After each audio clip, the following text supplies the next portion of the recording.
संसद के शीतकालीन सत्र का आज आखिरी दिन है और आज भी हंगामे के आसार हैं। इस बीच गुरुवार को हुई धक्का मुक्की और बीजेपी के 2 सांसदों के चोटिल होने के बाद लोकसभा में विपक्ष के नेता राहुल गांधी के खिलाफ एफआईआर दर्ज हुई है। दिल्ली के संसद मार्ग थाने में दर्ज एफआईआर में राहुल पर धमकाने के साथ साथ सामूहिक अपराध की धारा लगाई गई है। इस बीच दिल्ली पुलिस ने यह भी जांच क्राइम ब्रांच को सौंप दी है। साथ ही लोकसभा स्पीकर को राहुल गांधी के खिलाफ दर्ज एफआईआर की सूचना दी गई है। क्राइम ब्रांच अब लोकसभा सचिवालय से सीसीटीवी फुटेज के लिए बात करेगी, जिसके बाद जांच को आगे बढ़ाया जाएगा। क्राइम ब्रांच इस मामले में राहुल गांधी से पूछताछ कर सकती है। और इस बीच कांग्रेस ने भी बीजेपी सांसदों के खिलाफ थाने में शिकायत दी है। कांग्रेस ने आरोप लगाया है कि बीजेपी सांसदों ने खड़गे को धक्का दिया और उनका अपमान किया। और इसके साथ ही आज कांग्रेस पूरे देश भर में प्रदर्शन की तैयारी कर रही है। बीजेपी भी आज संसद भवन परिसर में प्रदर्शन करेगी।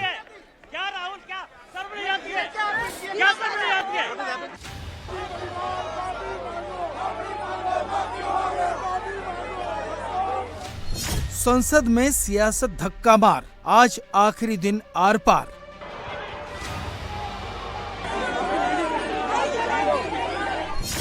संसद में धक्का मुक्की, राहुल की मुसीबत बढ़ी।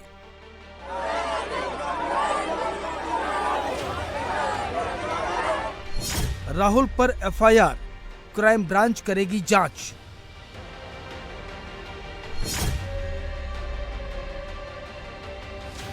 बीजेपी के 2 सांसद प्रताप सारंगी और मुकेश राजपूत को चोट लगने के बाद संसद का मामला थाने तक पहुंच गया है। बीजेपी सांसद हेमांग जोशी की तरफ से दिल्ली के संसद मार्ग थाने में राहुल गांधी के खिलाफ एफआईआर दर्ज की गई है। कांग्रेस नेता और लोकसभा में नेता प्रतिपक्ष राहुल गांधी पर भारतीय दंड संहिता की धारा 3(5) यानी सामूहिक अपराध, धारा 115 यानी चोट पहुंचाने के इरादे से काम करना, धारा 117 है जानबूझकर गंभीर चोट पहुंचाना, धारा 125 दूसरों के जीवन या निजी सुरक्षा को जानबूझकर खतरे में डालना, धारा 131 आपराधिक बल प्रयोग यानी जानबूझकर धक्का देना और डराना धमकाना, और धारा 351 यानी धमकी देना। इन धाराओं में मामला दर्ज किया गया है। शिकायत कांग्रेस की तरफ से भी दी गई है। संसद मार्ग थाने में दिग्विजय सिंह कांग्रेस के नेताओं का डेलीगेशन लेकर पहुंचे। कांग्रेस का आरोप है कि बीजेपी के सांसदों ने मल्लिकार्जुन खड़गे जैसे दिग्गज दलित नेता को धक्का दिया, इसलिए उनके खिलाफ हरिजन एक्ट में मामला दर्ज होना चाहिए। वहीं बीजेपी की शिकायत में हत्या की कोशिश की धारा भी थी, लेकिन पुलिस ने एफआईआर में ये धारा नहीं लगाई। को लेकर जब हमने इन धाराओं के अंतर्गत ये कंप्लेंट दर्ज कराई है, तो सीधे तौर पर ये दिखाता है कि राहुल गांधी जी ने एक सोची समझी तरीके से जो रास्ता तय किया गया था उस पर नहीं गए, दल बल का प्रयोग किया, अपने साथी सांसदों को उकसाया और जिसके कारण गंभीर चोटें 2 सांसदों को लगी है। और जिस तरह का दुर्व्यवहार उन्होंने किया, एक महिला सांसद जो नागालैंड से आती है, अनुसूचित जनजाति से हैं, प्रण कौनियाक जी, उन्होंने राज्यसभा के चेयरमैन के सामने भी जो अपनी बात रखी है, वो राहुल गांधी जी के महिलाओं के प्रति रवैये को लेकर भी दिखाता है। भारतवर्ष में 50 वर्ष से अधिक राजनीति में एलओपी खड़गे जी इनका सबसे बड़ा कद है। उन्हें धक्का देके गिराया गया और गिराया नहीं दिया गया। हरिजन एक्ट भी इसमें बनता है, वो हरिजन है। मुझे पूरी उम्मीद है कि निष्पक्ष व्यवस्था होगी। दिल्ली पुलिस की क्राइम ब्रांच अब एफआईआर में लगाई गई धाराओं की जांच करेगी। इसकी जांच के लिए संसद परिसर में लगे सीसीटीवी फुटेज को खंगाला जाएगा। एफआईआर दर्ज करने के बाद दिल्ली पुलिस ने लोकसभा स्पीकर ओम बिरला को चिट्ठी लिखकर राहुल गांधी के खिलाफ दर्ज एफआईआर की सूचना दे दी है। पुलिस लोकसभा सचिवालय को सीसीटीवी उपलब्ध कराने की अर्जी देगी। हंगामे के वक्त मौजूद सांसदों के बयान दर्ज किए जाएंगे। क्राइम ब्रांच केस की जांच के दौरान राहुल गांधी को पूछताछ के लिए बुला सकता है। गुरुवार को हुए बवाल के बाद आज कांग्रेस पार्टी ने पूरे देश में प्रदर्शन की तैयारी की है। आज संसद के शीतकालीन सत्र का आखिरी दिन है, इसलिए आज हंगामा हो सकता है। गुरुवार को हुई धक्का मुक्की को देखते हुए लोकसभा स्पीकर ओम बिरला ने निर्देश दिया है कि कोई भी सांसद या सांसदों का समूह संसद भवन के किसी भी गेट पर प्रदर्शन नहीं करेंगे। इस बीच धक्का मुक्की में घायल प्रताप सारंगी और मुकेश राजपूत का इलाज चल रहा है। राम मनोहर लोहिया अस्पताल के medical superintendent doctor Ajay Shukla के मुताबिक प्रताप सारंगी को ज्यादा गहरी चोट लगी है। उनके सिर में 4-5 टाके लगे हैं। वहीं मुकेश राजपूत की हालत अभी भी स्थिर नहीं है। दोनों की MRI कराई गई है। जो प्रताप सारंगी जी हैं उनको सिर में चोट लगी थी। आगे फोरहेड पे काफ़ी डीप कट था, स्टिचेस देने पड़े एंड बीपी भी शूट अप कर गया था। तो अभी तो बेटर है, उनको सीटी स्कैन वगैरह के लिए भेजा है।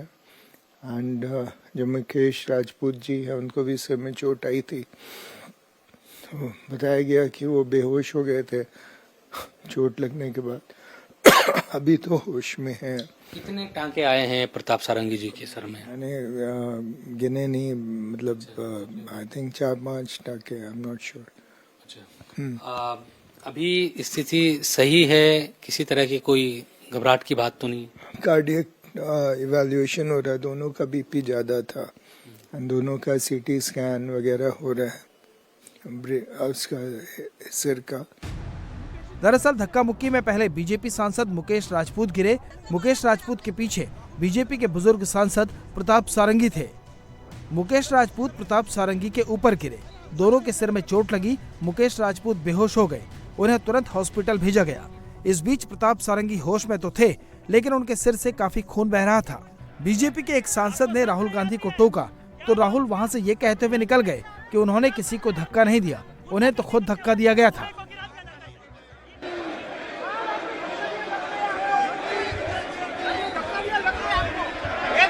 आपको शर्म नहीं आती है क्या राहुल? क्या शर्म नहीं आती है? क्या शर्म नहीं आती है? गुंडागर्दी करते हो, बूढ़े को गिरा दिया जाता है। इतना कौन सा गुंडागर्दी करते हो? This not the way.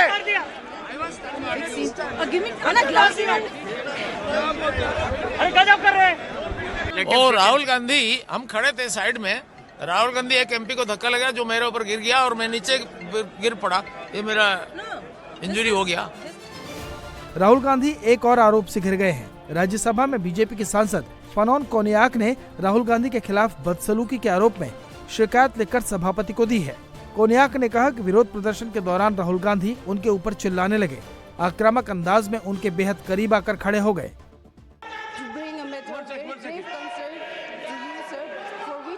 सभापति महोदय, मैं एक गंभीर मसले की तरफ आपका ध्यान आकर्षित करना चाहती हूं और इसके लिए मैंने आपसे पहले ही संरक्षण मांगा है।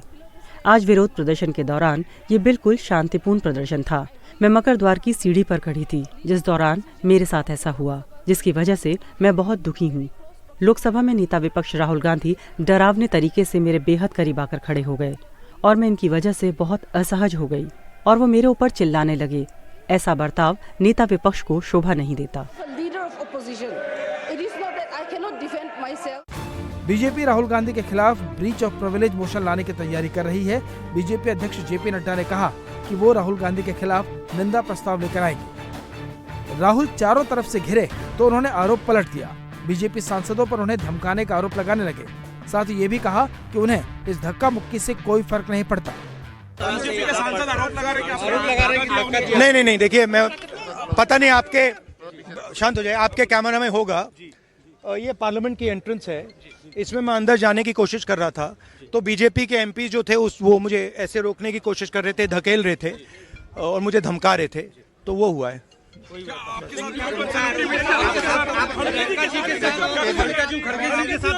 नहीं, देखिए, हाँ किया है, मगर ठीक है, कोई मतलब धक्का मुक्की से हमें कुछ होता नहीं है, मगर ये एंट्रेंस है पार्लियामेंट हाउस की और हमारा अधिकार है अंदर जाने का, और बीजेपी के जो मेंबर्स हैं वो हमें अंदर जाने से रोक रहे थे।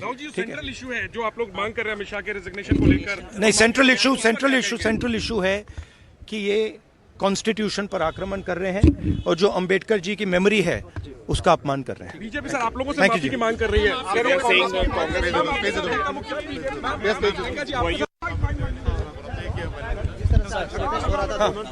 राहुल जी B.R. अम्बेडकर जी की फोटो लेकर शांतिपूर्वक जय भीम के नारे को बोलते हुए संसद में जा रहे थे। संसद में जाने से किसने रोका? आप देख लीजिए, हम इतने दिनों से प्रोटेस्ट कर रहे हैं, साइड में प्रोटेस्ट कर रहे हैं। जो भी आ रहा है जा रहा है, उसको पूरा रास्ता है। इन्होंने कुछ एकदम शांतिपूर्वक प्रोटेस्ट हुए, कितने दिनों से चल रहे हैं, रोज 10:30 से 11। आज पहली बार इन्होंने प्रोटेस्ट किया, सबको रोक दिया और उसके बाद धक्का मुक्की और ये गुंडागर्दी। और अब सिर्फ अमित शाह जी की खाल बचाने के लिए ये अब इन्होंने साजिश शुरू की है कि भैया ने किसी को धक्का मारा, ये वो। मेरी आंखों के सामने आप सब ने देखा होगा, खड़गे जी को धक्का मार के जमीन पे गिराया। उसके बाद एक सीपीएम के एमपी को धक्का मारा, उनके ऊपर गिरे, खड़गे जी के ऊपर। फिर हमने कहीं से कुर्सी ढूंढ के हम लाए उनके लिए। ये सब साजिश है। इस धक्का मुक्की के बाद बीजेपी के नेताओं का राम मनोहर लोहिया अस्पताल पहुंचने का सिलसिला जारी है। खुद पीएम मोदी ने घायल सांसदों से फोन पर बात की। बीजेपी राहुल के खिलाफ आक्रामक हो गई है। जो कुछ संसद में हुआ उसकी कल्पना भी नहीं की जा सकती। अशालीन, अशोभनीय, उदंड और गुंडागर्दी से भरा व्यवहार, जिसकी सभ्य समाज कल्पना नहीं कर सकता। जानबूझकर, सोच समझकर राहुल गांधी हमारे सांसदों के बीच में पहुंच गए। क्या तर्कों का सहारा लेने के बजाय शारीरिक ताकत का प्रयोग किया जाएगा? और कहते हुए भी मुझे शर्म आती है। हमारी एक आदिवासी बहन सांसद कोन्याक, श्रीमती कोन्याक, उन्होंने जो कुछ कहा है, व्यथा से हम लोग भर जाते हैं। ये हो क्या रहा है? बीजेपी आज संसद परिसर में प्रदर्शन करने वाली है। कांग्रेस भी ऐलान कर चुकी है कि वो अपना प्रदर्शन जारी रखेगी। संसद के आखिरी दिन सबकी नजरें लोकतंत्र के मंदिर पर हैं, जहां से आ रही तस्वीरें देश को क्षुब्ध कर रही हैं।